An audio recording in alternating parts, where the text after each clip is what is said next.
Right now, Canada's in the middle of a major shakeup of its workplace fairness laws, and it's kicking off a really important conversation about what inclusivity actually looks like. A huge piece of that puzzle is neurodiversity and how we can build workplaces that truly work for every single kind of mind. So let's dive in, break down what's going on, and explore what the future could hold. So here's our game plan. First, we'll get up to speed on the law that's being updated as we speak. Then, we're going to get crystal clear on what neurodiversity even means.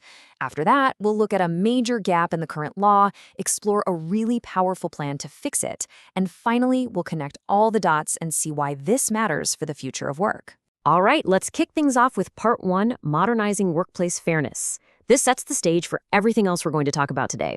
So let's start with a really big question. What makes a workplace truly fair for everyone?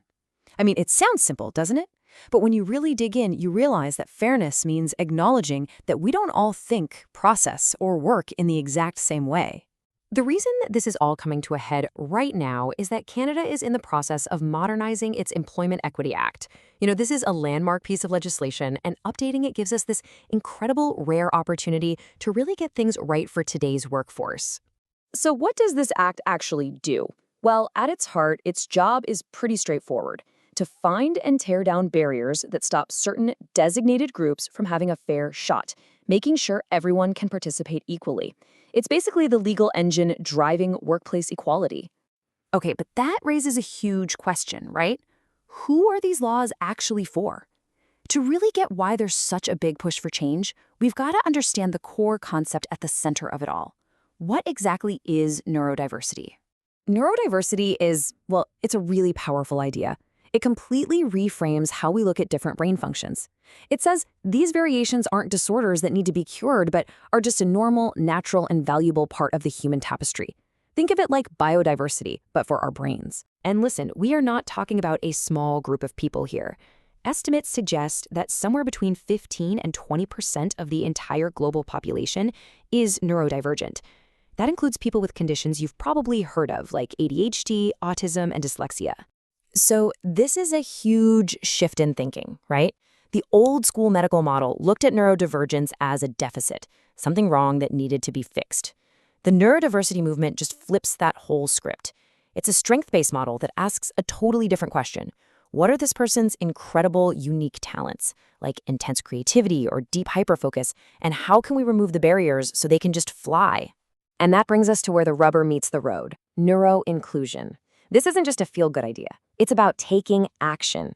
It's the hard work of building environments, especially our workplaces, that don't just tolerate, but actively recognize, welcome, and support neurodivergent people. So this idea of neuroinclusion, it sounds great, right? Well, there's a pretty big problem. And that brings us to our third section, a really significant gap in Canada's current law. As the law is written today, if you look at the Employment Equity Act, there's simply no specific category for neurodivergent people. The only box they might be able to check is persons with disabilities. And this quote from ION Canada just nails the problem. Not all people who identify as neurodivergent identify as disabled. So when you try to force an entire group of people into a category that doesn't actually fit their identity or their experience, you completely fail to address the unique barriers they face. And look, this isn't just about feelings. It has massive, real-world consequences. Just look at the numbers from 2022. The employment rate for working-age Canadians with disabilities was only 62%. That is a full 16 points lower than for people without disabilities.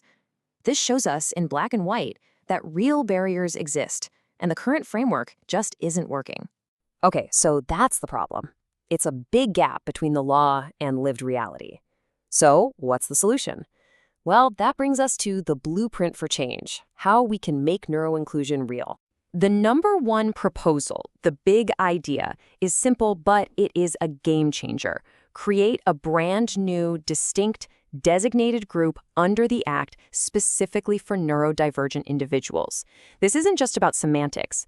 It's about giving this community proper recognition so we can finally tailor support to what they actually need. But you can't just create a new category and call it a day, right? It has to have teeth. And that's where all these other recommendations come in. We're talking about getting better data so we actually understand the barriers, holding senior execs accountable, giving employers real support and training, and maybe most important of all, requiring that they consult with the communities themselves. So, how do you actually do all this stuff on the ground? A huge piece of the puzzle is something called the Joint Employment Equity Committee. Their job is basically a clear three-step loop. First, they review all the systems to find those hidden barriers. Second, they consult directly with neurodivergent employees. And third, they track progress and hold people accountable. So we've talked about the law, we've talked about the proposed changes, but let's zoom out. What's the end game here? Why does this matter for all of us? Let's talk about the future of work. Because we're not just talking about being compliant here. When you actually embrace different ways of thinking, you unlock so much more.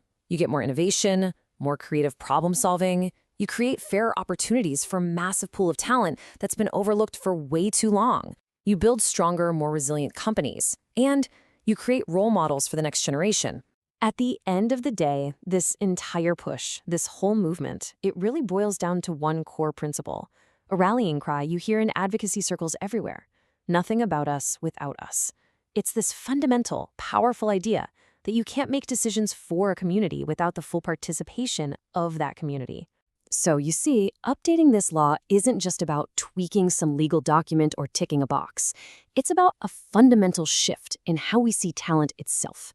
And it forces all of us to ask a really critical question.